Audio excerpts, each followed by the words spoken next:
हरियाणा सरकार द्वारा शिक्षा में सुधार के लिए स्थापित किए गए मॉडल संस्कृत विद्यालयों में सुविधाएं उपलब्ध न कराने के कारण विद्यार्थियों की पढ़ाई प्रभावित हो रही है। हरियाणा सरकार द्वारा हरियाणा शिक्षा बोर्ड के अंतर्गत स्थित प्राइमरी, माध्यमिक, सीनियर सेकेंडरी विद्यालयों को सीबीएसई मॉडल संस्कृत विद्यालयों में तब्दील किया गया था। हरियाणा सरकार का मुख्य उद्देश्य इन विद्यालयों के माध्यम से छात्र छात्राओं को एक ही साथ ही प्राइवेट विद्यालयों की तरह सीबीएसई के अंतर्गत शिक्षा प्रदान करने का था, ताकि विद्यार्थी सरकारी विद्यालयों में पढ़कर के उच्च स्थान प्राप्त कर सकें। लेकिन पिछले 2 सालों में आरंभ किए गए इन मॉडल संस्कृत विद्यालयों में हरियाणा सरकार द्वारा किसी भी प्रकार की सुविधाएं उपलब्ध न कराने के कारण आज विद्यालयों में दूसरे साल ही विद्यार्थियों की संख्या लगातार कम होती जा रही है। सरकार द्वारा इन विद्यालयों में न तो पढ़ाने के लिए पूरी तरह से अध्यापकों को नियुक्त किया गया है, न ही आधा सत्र बीतने के बाद 6ठी से 8वीं कक्षा तक के विद्यार्थियों को किताबें उपलब्ध कराई गई हैं। अध्यापकों का आधा सत्र बीत जाने के बाद भी किताबें उपलब्ध न होने के कारण विद्यार्थी व अध्यापक हाथ पर हाथ धरे बैठने को मजबूर हो रहे हैं, जिस कारण से विद्यार्थियों की पढ़ाई प्रभावित हो रही है। हरियाणा सरकार द्वारा स्थापित किए गए इन मॉडल संस्कृत विद्यालयों में पढ़ाई करने वाले विद्यार्थियों के समक्ष साफ छुछुंदर वाली स्थिति पैदा हो गई है।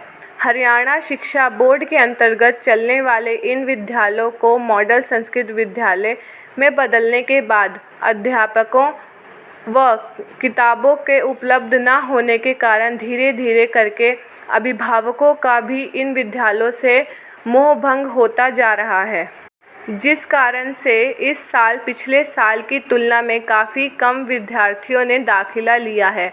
हरियाणा सरकार द्वारा अगर सी क्रीम विद्यालय की कमियों पर ध्यान नहीं दिया गया तो इन विद्यालयों के बंद होने की स्थिति पैदा हो जाएगी, जिससे इन विद्यालयों में पढ़ने वाले विद्यार्थियों का भविष्य अंधकारमय हो जाएगा। होडल से हुक्म गोला की रिपोर्ट। नरेंद्र कुमार गुप्ता जी, आप यहाँ ये संस्कृति मॉडल विद्यालय किस पोस्ट पर है? मैं यहाँ पर जो है कॉमर्स लेक्चरर की पोस्ट पर हूँ।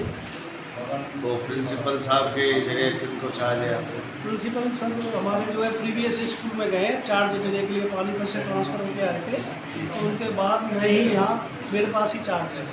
तो गुप्ता जी बताएंगे यहाँ पे जो मॉडल संस्कृत विद्यालय बनाया गया है, पिछले साल कितने विद्यार्थी थे? हाँ, पिछले साल हमारे पास कक्षा 6ठी से 12वीं तक 905 बच्चे थे मार्च के अकॉर्डिंग। तो इस साल कितने हैं? इस साल हमारे पास अभी एडमिशन प्रक्रिया भी चल रही है हमारी, लेकिन 507 बच्चे अभी तक दाखिल हुए। तो गुप्ता जी बताएंगे बच्चे कम होने का कारण क्या है? कम होने का कारण एक तो सीबीएसई के नियम कि भाई 35 बच्चों का ही सेक्शन बनाना है, हम इंफ्रास्ट्रक्चर को देखते हुए ज़्यादा सेक्शन बना नहीं सकते। दूसरा हमारा स्टाफ की भी कमी है, जिसमें हमारे पास अभी पीजीटी इंग्लिश का एक भी टीचर नहीं है। पिछले महीने अप्रैल में रिटायर हो गए थे, उसके बाद अभी तक कोई नहीं आया, क्योंकि यहाँ आने की प्रक्रिया सेंटा के द्वारा है। अब ऑप्ट करने के बाद ही जो है टीचर यहाँ पर आते हैं। हमारे पास सेंटा से 5 टीचर आ चुके हैं, बाकी अभी और आने तो वाले हैं। यहाँ पर आपके जो सीनियर सेकेंडरी स्कूल है उसमें कितनी पोस्ट सेंक्शन है गवर्नमेंट से? हाँ, यहाँ पर पीजीटी की 24 पोस्ट सेंक्शन है, जिसमें से फिलहाल 11 फिलअप है। तो उसमें जो आपके 8वीं तक की जो कक्षा है उसमें कितने हाँ, सेंक्शन है? उसके लिए सेंक्शन पोस्ट हमारे पास 10 हैं, जिसमें से 5 फिलअप है।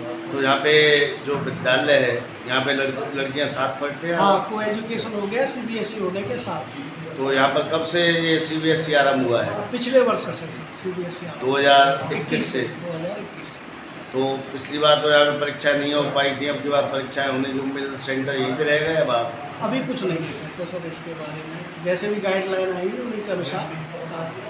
BB News 24 लाइव से बातचीत करने के लिए धन्यवाद। BO मामराज रावत जी, आप बताएंगे हमारे होडल ब्लॉक में कितने मॉडल सांस्कृतिक जो विद्यालय हैं कितने हैं? हमारे ब्लॉक में 15 प्राइमरी मॉडल संस्कृत विद्यालय है और एक सीनियर सेकेंडरी विद्यालय है जो होडल में स्थित है। इस मॉडल संस्कृत विद्यालय बनाने से ये हमारे जो हरियाणा के बच्चे हैं उनको लाभ होगा। हमारे प्रदेश के बच्चे नेशनल लेवल पर दूसरे बच्चों से फाइट करवाएंगे और ये हमारे हरियाणा बोर्ड से संबंधित ना होकर CBSE से संबंधित है। तो सरकार ने जो इनकी स्थापना की है, कई विद्यालयों में बताया गया है कि किताबें भी नहीं है, स्टाफ भी नहीं है, इसके लिए सरकार क्या प्रयास कर रही है? अभी मेरी कल बात हुई थी वहाँ DO सर के ऑफिस में, हमारी बुक से 1-2 दिन में यहाँ सप्लाई हो जाएंगी और स्टाफ भी अभी ट्रांसफ़र हो रहा है। यदि कहीं पर स्टाफ की कमी होगी तो वहाँ स्टाफ की पूर्ति की जाएगी। क्या आपको लगता है कि इनको स्थापित करने के बाद हरियाणा में शिक्षा स्तर का सुधार होगा?